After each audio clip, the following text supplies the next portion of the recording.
우리 성탄절에는 우리가 전면 온라인 비대면으로 전환되어서 교회에서 예배를 드리지 못하고 온라인으로 예배를 드렸습니다. 그런데 금년에는 우리가 이 정도라도 같이 모여서 예배 드릴 수 있어서 얼마나 감사한지 모릅니다. 아직 여러 가지 사정으로 교회에 직접 나오지 못하고 집에서 온라인으로 예배 드리는 우리 명륜중앙 가족들에게도 우리 성탄의 기쁨과 은혜가 함께 하시기를 주님의 이름으로 기원합니다. 우리 방금 나눈 우리 성탄 축하 찬양과 또 성탄 연극은 교회에서 기획해서 이거 준비해라 이렇게 한 게 아닙니다. 자발적으로 우리 성탄절인데 우리 찬양 이런 거 좀 하면 어떨까요? 그리고 또 청년부에서 우리가 성탄절에 이번에 연극으로 우리 주님의 오심을 함께 나누고 싶습니다. 그래서 기꺼이 허락하면서 그럼 좋겠다. 그래서 준비가 됐습니다. 아마도 우리의 찬양을 받으시기를 원하고 또 연극을 통해서 코로나로 지쳐 있고 또 가라앉아 있는 우리의 신앙이 회복되고 또 코로나 중에도 이 땅에 오신 주님께 더 가까이 하고 싶은 그런 우리의 마음을 하나님께 이렇게 표현한 것 같습니다. 우리 하나님께서 우리의 찬양과 연극을 기쁘게 받으신 줄로 믿습니다. 여러분, 한때 유행했던 흘러간 유머가 있는데요. 백만대군을 이끌고 험한 알프스산맥을 힘들게 넘던 나폴레옹이 정상에 올랐을 때 한마디를 탁 던졌는데 그 말을 듣고 그를 따르던 군인들이 뒤집어지며 다 쓰러졌습니다. 뭐라고 그랬을까요? 이 산이 아닌 게벼. 그래서 뒤집어졌다는 거예요. 그래서 어쩔 수 없이 기술을 돌려서 눈바람을 맞으며 산에서 내려와서 옆산으로 올라갔어요. 거기서 또 정상에서 나폴레옹이 한마디 했는데 또 군인들이 뒤집어졌어요. 뭐라고 그랬죠? 아까 그 산인 게벼. 그래서 우리 사진을 한 장 보겠는데요. 이 그림은 자클로이 다비드가 그린 알프스를 넘는 나폴레옹이라는 작품입니다. 한 번쯤 보신 적이 있죠? 옛날 무슨 전과에도 나오는 그런 표지였고 그런데 이 그림은 1800년 나폴레옹이 북이탈리아를 공격하기 위해서 알프스를 넘는 것을 배경으로 그린 작품입니다. 인류 역사에는 이렇게 힘들게 산을 넘어서 미지의 세계로 다른 세계로 넘는 일들이 많았습니다. 특별히 군인들이 산을 넘는다는 것은 대개 전쟁을 통해서 땅을 빼앗고 약탈하고 이런 목적을 이루기 위함이죠. 그러니까 자신의 욕심과 욕망을 이루기 위해서 수많은 사람들의 목숨을 희생하고 평화를 빼앗고 세상을 짓밟으면서 산을 넘어가곤 했습니다. 이런 폭군적인 제왕적인 군대가 산을 넘어서 온다는 것은 공포와 두려움의 소식이 됩니다. 그리고 요즘에 코로나 오미크론 변이가 이제 국내에도 유입되어서 앞으로 이 상황을 어떻게 바꿔놓을 건지 긴장을 하고 있죠. 방역의 족쇄를 풀고 코로나 종식을 선언하며 일상으로 돌아갔던 많은 나라들이 연일 역대 최대 확진자들을 갱신하면서 다시 전 세계가 긴장하고 있습니다.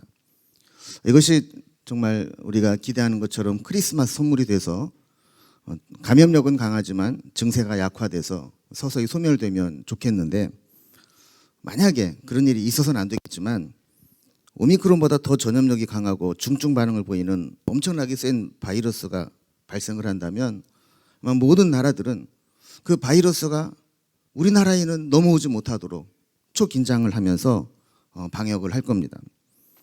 오늘 본문에도 보면 산을 넘는 자에 대한 이야기가 나옵니다. 7절 뒷부분에 보면 네 하나님이 통치하신다 하는 자의 산을 넘는 발이 어찌 그리 아름다운가 그랬습니다. 자, 이 사람은 어떤 목적을 가지고 어떤 메시지를 전하며 산을 넘고 있다고 그랬습니까? 하나님이 통치하신다. 이 메시지를 전하면서 산을 넘고 있다는 거예요. 마치 군인들이 산을 넘어서 그 땅을 정복하고 이제 역사의 주인이 바뀌었다. 이 땅의 왕은 누구누구로 바뀌었다. 이렇게 선포하는 것과 마찬가지로 산을 넘으면서 하나님이 통치하신다. 이제 하나님이 통치하는 세상이 됐다. 이렇게 선언하는 일이 있다라는 겁니다. 성경은 그 소식을 전하며 산을 넘는 자의 발이 어찌 그리 아름다운가. 본문에도 보면 감탄문 형식으로 너무너무 아름답다라고 아름다움의 극치를 찬송하는 거죠.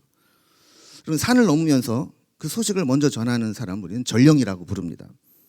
요즘 같으면 인터넷으로 쫙 뿌리면 금방 다 퍼지지만 옛날에는 일일이 사람이 가서 육성으로 그 소식을 전해야 됐죠. 험한 산을 넘어서 이제 역사의 주인이 바뀌었다. 이제 새 시대가 됐다. 하나님이 통치하신다.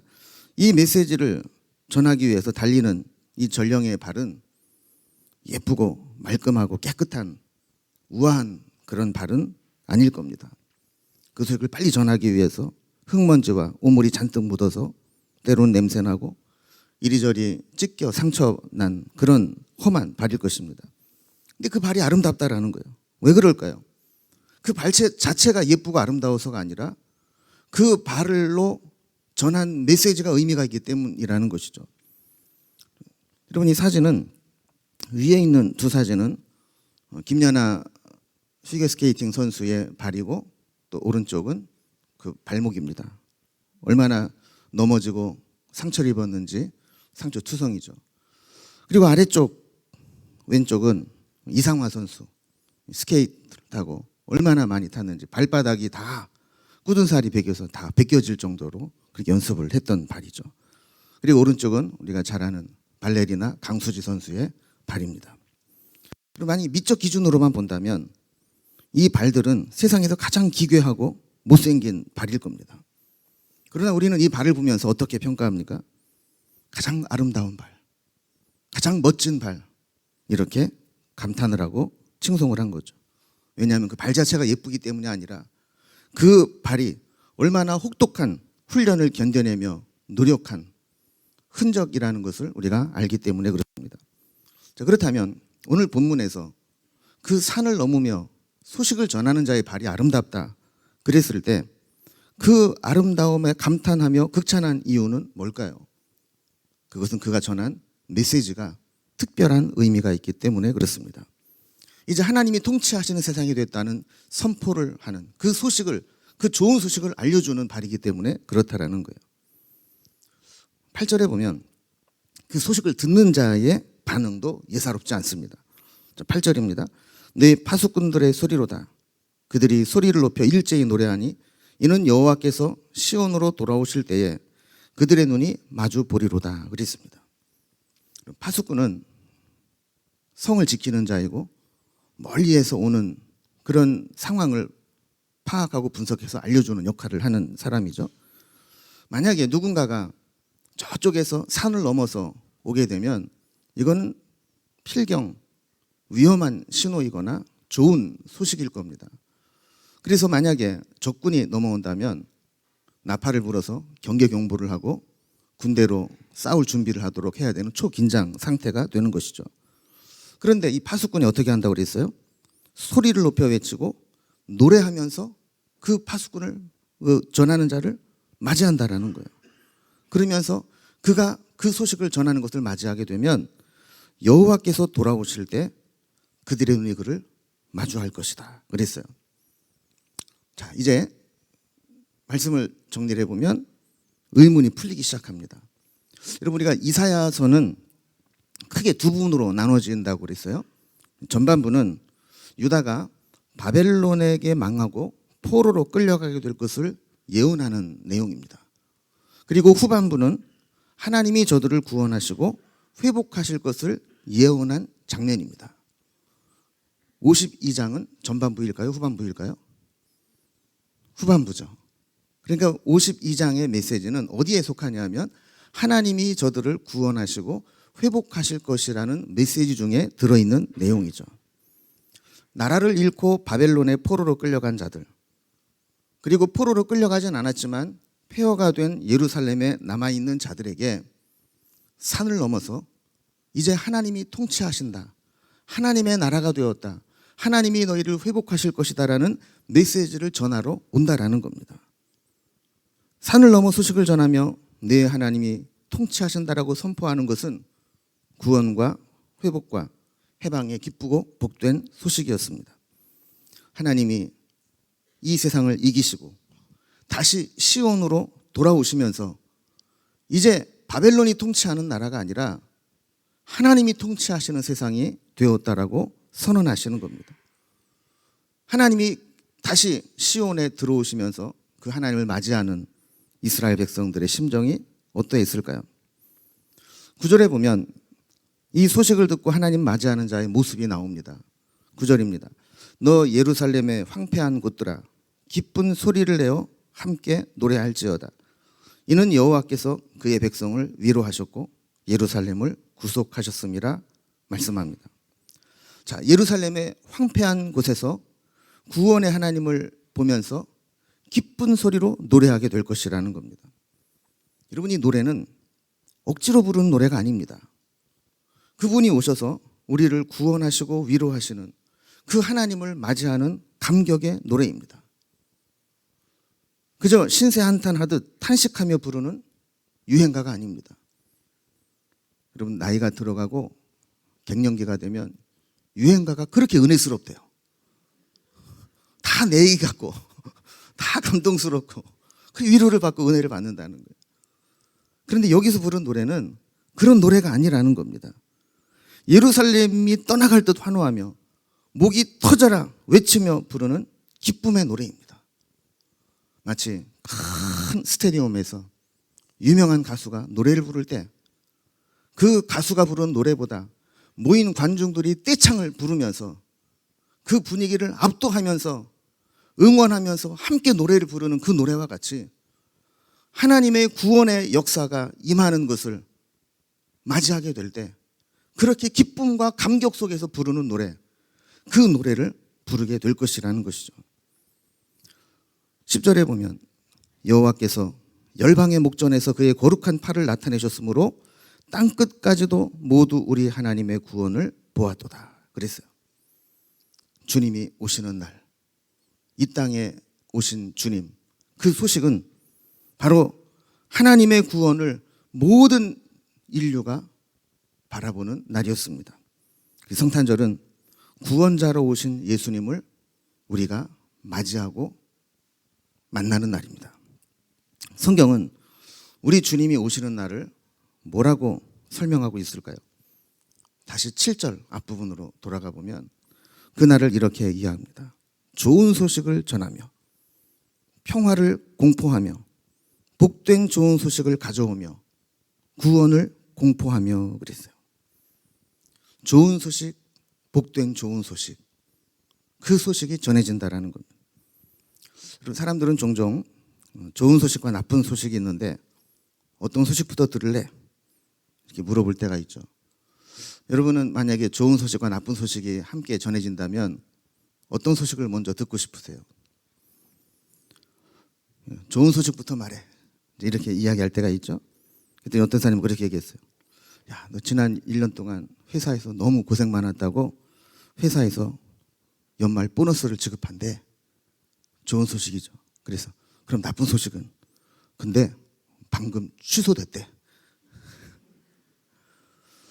반대의 경우도 있어요. 어떤 사람이 친구에게 차를 빌려서 타고 나갔는데 전화가 왔어요. 야, 내가 네 차 타고 지금 나왔잖아. 좋은 소식이 있고 나쁜 소식이 있는데 뭐부터 들을래? 그랬더니 나쁜 소식부터 얘기해. 그랬더니 네 차 타고 운전하다가 차 사고 났다. 그럼 좋은 소식은? 사고가 나고 보니까 네 차 에어백이 잘 작동된다는 걸 내가 확인했어. 여러분에게는 뭐가 좋은 소식이고 뭐가 나쁜 소식입니까? 여러분이 지금까지 살아오면서 가장 좋은 소식, 복된 소식은 어떤 소식이었습니까? 또 지금 기대하고 있는 좋은 소식은 어떤 소식이 있습니까? 사람마다 좀 다르겠죠. 지금 내가 처한 상황에 따라서 입시나 취업을 앞둔 사람은 합격의 소식을 가장 좋은 소식으로 기다리고 있을 것이고, 질병으로 투병 생활하는 분은 이 병이 치료되는, 완치되는 상황을 좋은 소식으로 기다릴 겁니다. 우리 모두는 기본적으로 이 코로나를 종식시킬 게임 체인저가 나와서 이제 곧 코로나 걱정 안 하고 일상으로 돌아가게 되었다. 이 소식을 우리는 좋은 소식으로 기다리고 있을 겁니다. 코로나만 끝난다면 그 지긋지긋하게 우리 힘들게 했던 모든 문제가 해결되고 다시 일상으로 돌아갈 거야 하는 기대를 하는 거죠. 그러나 성경은 코로나가 끝난다는 소식보다 더 좋은 소식이 예수님이 우리를 위해 이 땅에 오신 소식이라고 말씀합니다. 예수님이 이 땅에 주신 평화와 구원의 소식은 우리가 이 세상에서 들을 수 있는 모든 좋은 소식들을 다 합한 것보다도 더 귀하고 복된 좋은 소식이라고 말씀합니다. 오늘 본문은 주님이 오심으로 우리에게 주어진 좋은 소식을 두 가지로 이야기합니다. 하나는 평화이고 또 하나는 구원이라는 거죠. 첫 번째 평화를 생각해 보겠습니다. 평화는 히브리어로 샬롬이죠. 여러분 샬롬 하십니까? 평화를 누리고 계십니까? 사실 우리는 겉으로는 평화로운 모습을 보이고 있지만 속에는 평화가 없을 때가 많습니다. 겉으로는 사람 얼굴을 보며 웃지만 속에는 엄청난 내면의 갈등과 전쟁을 벌이고 있는 사람들이 많습니다. 미움, 다툼, 시기, 질투가 있습니다. 그로 인한 분노와 상처가 있습니다. 우리는 하루에도 몇 번씩 화가 나는지 모릅니다. 왜 세상이 내 마음대로 안 될까? 내 뜻대로 안 될까? 그런 걸 느낄 때마다 우리는 분노하고 좌절하고 화가 납니다. 돌아가는 것을 보고 미래를 생각할 때 아주 심란합니다. 때로는 마음이 괴롭습니다. 수많은 갈등을 느낍니다. 선택을 잘못하면 후회하고 또 평화를 잃어버립니다. 그러나 우리에게 평화를 잃어버리게 하고 우리의 갈등과 분노를 일으키는 가장 큰 원인은 죄와 이기심입니다.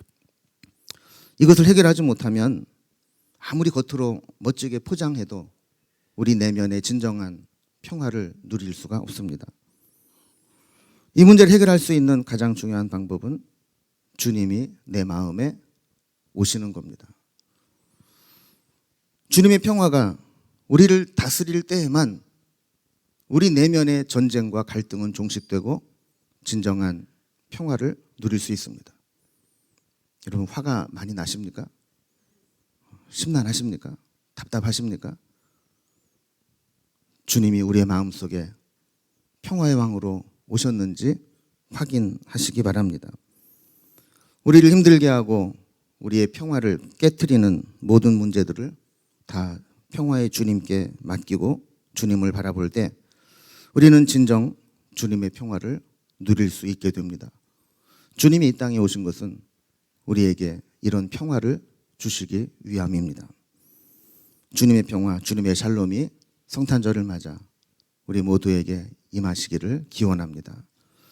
두 번째로 주님의 오심으로 우리에게 주어진 좋은 소식은 구원이라고 말씀합니다. 구원의 반대는 멸망이고 또 무엇인가에 예속되어 있다는 것을 의미합니다. 구원의 다른 개념으로 구속이라는 표현을 씁니다. 돈에 팔려서 노예로 끌려간 사람은 돈 때문에 노예가 되고 자기의 자유와 인생을 빼앗기게 되죠. 문제는 노예에게는 자기 소유가 없기 때문에 자기의 몸값을 지불하고 다시 자유를 얻을 수 있는 기회가 전혀 없다라는 겁니다. 반드시 누군가가 내 대신 내 몸값을 지불하고 나서 나를 사주어야만 나는 그 종의 속박에서 벗어날 수 있게 되는 겁니다.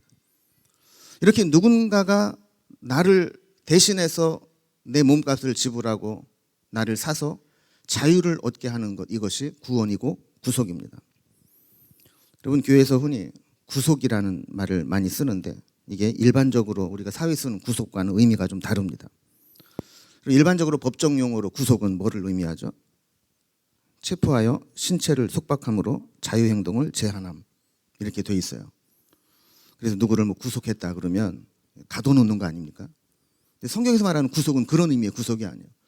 주께서 우리를 구속하셨다 그러면 수갑 채워가지고 어디다 가둬놓는다 이런 뜻이 아니라 구속, 대신 값을 지불하고 구원함, 이런 의미를 가지고 있습니다. 여러분 성경에서 하나님이 우리를 구속하셨다 그러면 하나님이 우리를 대신 값을 지불하고 우리를 구원했다, 자유하게 했다, 이렇게 해석을 해야 됩니다.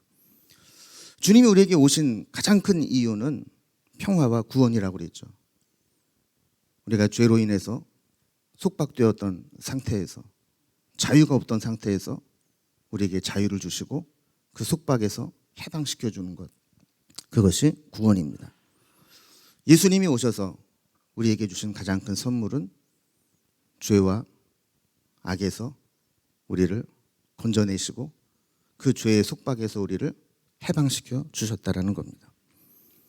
오늘 성탄절은 그 구원의 복된 소식이 전해진 날입니다. 예수님이 오심으로 우리에게 진정한 평화인 샬롬과 참된 구원이 이루어졌습니다. 성탄절이 기쁜 것은 평화와 구원을 이루신 그 주님이 우리에게 오신 날이기 때문에 그렇습니다. 여러분, 나이가 들어가면서 성탄절이 그렇게 안 기쁩니다. 선물을 못 받아서 그런지는 모르겠는데 성탄절이 된다고 말은 축하한다고 하고 카톡에 단톡방에 보면 쫙 뜨긴 하는데 귀찮기만 하고 이게 별로 그렇게 성탄절이 우리에게 기쁨의 소식이 안 될 때가 있습니다. 왜냐하면 성탄의 진정한 의미를 잊어버리기 때문에 그렇습니다. 성탄은 누가 우리에게 축하해 주지 않아도, 성탄은 누가 우리에게 어떤 선물을 주지 않아도 예수님이 우리에게 오신 것 자체가 기쁨이고 축복이고 선물이고 은혜이고 감사입니다. 그래서 성탄은 그 주님을 우리가 바라본다면 이 세상의 그 어떤 소식보다도 귀하고 복된 소식이 되는 것이죠.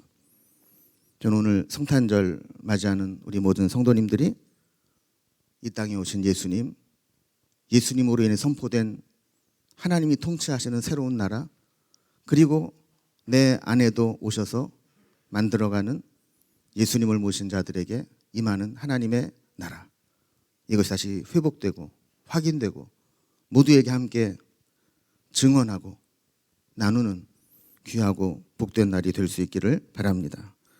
예수님의 평화와 구원이 우리 모든 성도님들에게 함께 하시기를 주님의 이름으로 기원합니다.